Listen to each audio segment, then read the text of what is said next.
السلام علیکم۔ اردو ادب سے پیار کرنے والوں کو ایمان سحر کا سلام۔ آج ہم بات کرنے جا رہے ہیں کہ مضمون کیا ہے اور مضمون کے اجزاء کون سے ہیں، یعنی کہ کون سے ایسے عناصر ہیں جن سے مل کر ایک مضمون ہمارا مکمل ہوتا ہے۔ سب سے پہلے ہم مضمون کی تعریف دیکھتے ہیں۔ مضمون کیا ہے؟ دراصل مضمون ایک ایسی تفصیلی گفتگو ہے یا تحریر ہے جس میں کسی خاص موضوع کو زیر بحث لا کر اس کے متعلق تفصیلاً بیان کیا جاتا ہے۔ اب وہ تفصیل نہ تو بہت زیادہ طویل ہوتی ہے اور نہ ہی بہت زیادہ مختصر۔ اپنے الفاظ میں اس طرح سے مضمون کو بیان کر دینا، اس طرح سے اس موضوع کو بیان کر دینا کہ بات بھی قاری تک مکمل پہنچ جائے، اپنے جذبات کا اظہار بھی ہو جائے اور بہت زیادہ طوالت بھی نہ ہو۔ تو بات کرتے ہیں کہ اب مضمون کے اجزاء کون سے ہیں، یعنی کہ اگر ہم کسی موضوع پر مضمون لکھنا چاہتے ہیں تو ایسے کون سی چیزیں ہیں، ایسے کون سے عناصر ہیں، ترکیب ہے جس کو اپنا کر ہم بہترین مضمون لکھ سکتے ہیں۔ اب مضمون کے 3 جز ہیں۔ پہلا ہے تمہید، دوسرا ہے نفس مضمون اور تیسرا ہے اختتامیہ۔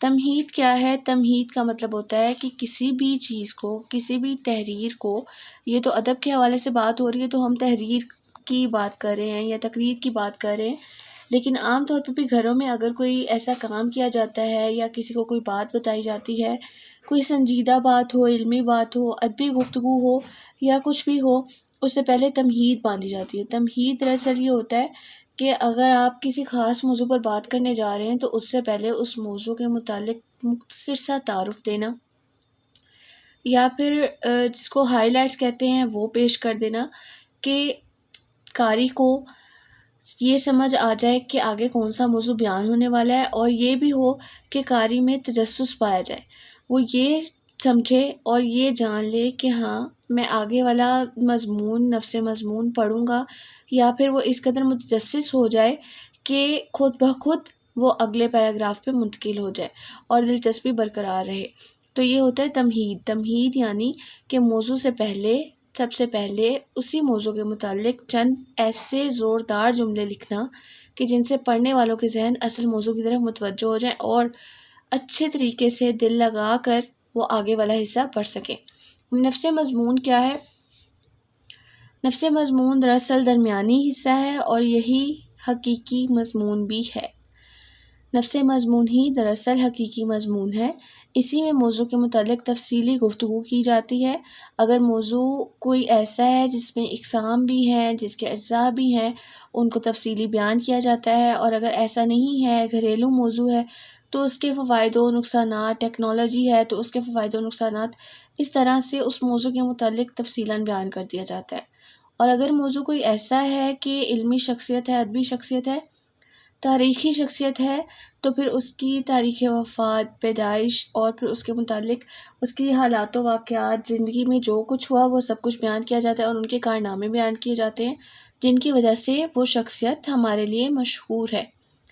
تو یہ ہوتا ہے نفس مضمون، کہ دلیلوں سے، حقائق سے قاری کو مطمئن کر دیا جائے اور جس بارے میں لکھ رہے ہیں وہ اتنا بہتر ہو، اتنا مؤثر ہو کہ وہ مضمون بہترین مضمون بن جائے۔ نفس مضمون صرف ایک پیراگراف میں نہیں ہوتا، بلکہ نفس مضمون میں کئی پیراگراف آ سکتے ہیں۔ جتنا طویل آپ کا مضمون ہوتا ہے اس حساب سے، جتنا آپ کا موضوع طویل ہوتا ہے اسی حساب سے آپ لکھتے ہیں۔ پھر اس کے بعد آتا ہے اختتامیہ۔ اب اختتامیہ کیا ہے؟ کہ مضمون کا آخری حصہ، یعنی کہ اختتام، انجام۔ اب اس میں جو کچھ اوپر بیان کر چکے ہیں نفس مضمون میں، اس کو جتنے بھی خیالات آپ نے بیان کیے ہیں، جتنی تفصیل لکھی ہے، جو بھی آپ نے طوالت سے کام لیا ہے، اب اس کو انتہائی مختصر انداز میں، اچھے انداز میں آخر پہ پیش کر دینا ہے۔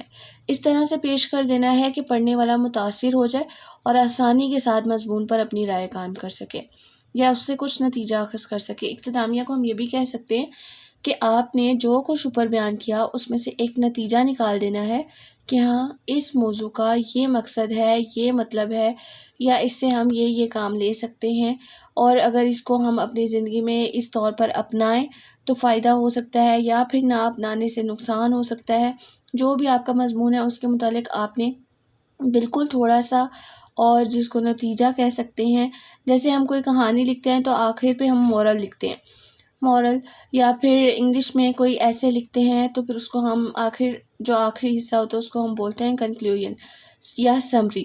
اسی طرح سے یہ سمری ہے، یہ کنکلوژن ہے کہ ہم اس سارے کو مختصر بیان کر دیتے ہیں جو شروع سے اب تک بیان ہوا، یعنی کہ سمرائز کر دیتے ہیں۔ تو اب ان تینوں اجزاء کے درمیان ایسا مضبوط تعلق ہونا چاہیے کہ پڑھنے والے کو کہیں بھی بے ربطی کا احساس نہ ہو۔ بے ربطی کا احساس ہے کہ کہیں یہ محسوس نہ ہو کہ تمہید میں کچھ اور کہا جا رہا تھا، یعنی کہ شروع والے پیراگراف میں کچھ اور کہا جا رہا تھا، لیکن جب حقیقی مضمون، نفس مضمون پہ بات آئی تو وہ بالکل ہی چینج ہو گیا، بالکل ہی تبدیل ہو گیا۔ اور جب اختتام پہ بات آئی تو اوپر والے دونوں پیراگراف سے یعنی کہ دونوں جز سے کوئی تعلق ہی نہیں۔ ایسا بالکل نہیں ہونا چاہیے، ان کے درمیان ربط ہونا چاہیے۔ جو ہم نے تمہید باندھی ہے، تمہید باندھنے کا یہ مطلب نہیں ہے اگر آپ مضمون لکھ رہے ہوں تو شروع پہ یہ نام بھی نہیں لکھے جائیں گے کہ تمہید ہے، یہ نفس مضمون ہے۔ یہ صرف سمجھانے کے لیے ہیں یا پھر مضمون لکھنے کے لیے ہیں۔ اور تمہید میں ہم ڈائریکٹ اگر کسی شخصیت کا لکھ رہے ہیں تو ڈائریکٹ اس شخصیت کے حالات و واقعات یا پھر تعارف وغیرہ نہیں لکھ دیں گے۔ تمہید میں ان کا پہلے مختصر سا تعارف اس طرح کروایا جائے گا کہ ان کی شخصیت سے لوگ واقف ہو جائیں کہ کون سی شخصیت ہے جو آگے بیان ہونے جا رہی ہے۔ جیسے اگر ہم علامہ اقبال کا لکھیں گے تو ان کے القاب کا ذکر کریں گے، جیسے شاعر مشرق، حکیم الامت، دانائے راز، علامہ محمد اقبال۔ اس طرح سے ہم ذکر کریں گے تاکہ قاری مزید دلچسپی لے اور اس طرح کے مؤثر جملے پڑھ کے، پرکشش الفاظ پڑھ کے آگے آنے والا مضمون پڑھنے پر بھی مجبور ہو جائے۔ تو یہ تھے جی مضمون کے اجزاء۔ اس کے علاوہ مضمون نویسی کے اصول و آداب کیا ہوتے ہیں اس پہ انشاءاللہ اگلی ویڈیو میں بات کریں گے۔ اردو ادب سے پیار کرنے والوں سے ایک چھوٹی سی گزارش ہے کہ ہمارے چینل کو گرو کرنے میں ساتھ دیں۔ اجازت دیں، اللہ حافظ۔